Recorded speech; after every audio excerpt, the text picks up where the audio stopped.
Alright, a new gump goodness. This is about Ricky Morton of the Rock and Roll Express. I don't always talk about people outside of WWE, TNA, and AEW, but I am going to talk about it because as the Rock and Roll Express has gone across all the different promotions, they're relevant.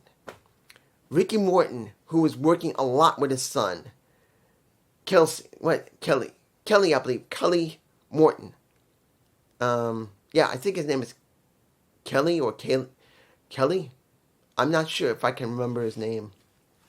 It's been a while since I looked at NWA, and if he's still there, his son. But he'd been working with his son for more than a few years in NWA, and that's great. But recently, he's been having problems. He's been sick for the last few weeks. He has lymphoma. Now, supposedly they have been able to begin to take care of it, and he is on the road to recovery. But as you guys know, lymphoma is not something to joke about, and it's not easy to fight.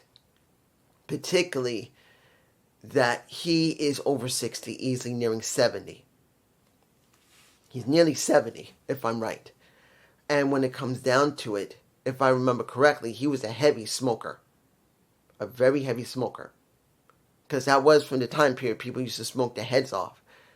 So even if he had stopped smoking for many years, the damage was already done. If I'm remembering correctly how lymphoma happens. Now here's the thing. He's dealing with it day by day, and he could probably survive it and stay alive for more than a few more years. But I thought it's good to talk about this because even if this is only going to be a 2-3 minute video, I wanted to say something when it came to Ricky Morton and his partner. I always forget his partner's name. You guys are going to tell me below, this is his name, and say, oh, I can't believe I keep forgetting. But when you look at both of them and what they contributed to pro wrestling, working with so many different teams, working with the Midnight Express, working with the Road Warriors, I believe at one point they did work with them briefly, working with, I think, they might have been in WWE and they did deal with the Hart Foundation.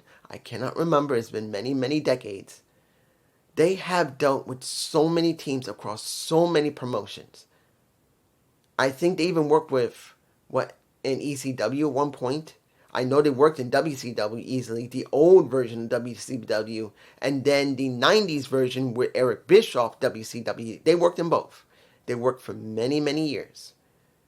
And their contribution can never be denied. But, this is the thing for me. Being that their contribution can never be denied, what will people of these days see of them?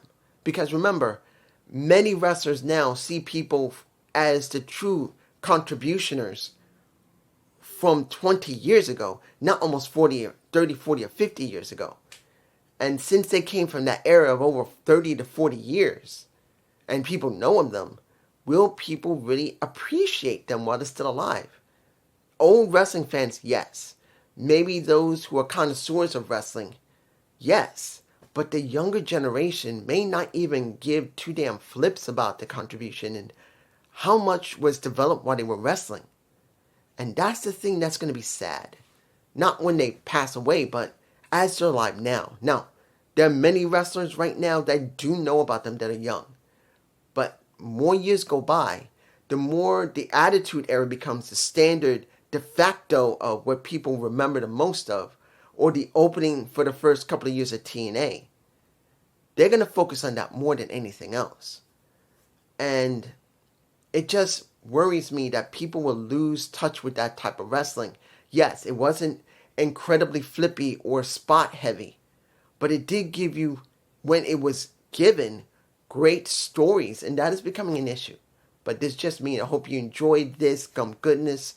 Please give me a comment below. There's going to be one more in this batch, and I'm going to see if I can make more before the end of November. I'm about to say October. The end of November going into December. I want to make enough content because, let's be honest, there's not going to be any pro wrestling for weeks. That's the truth. Peace.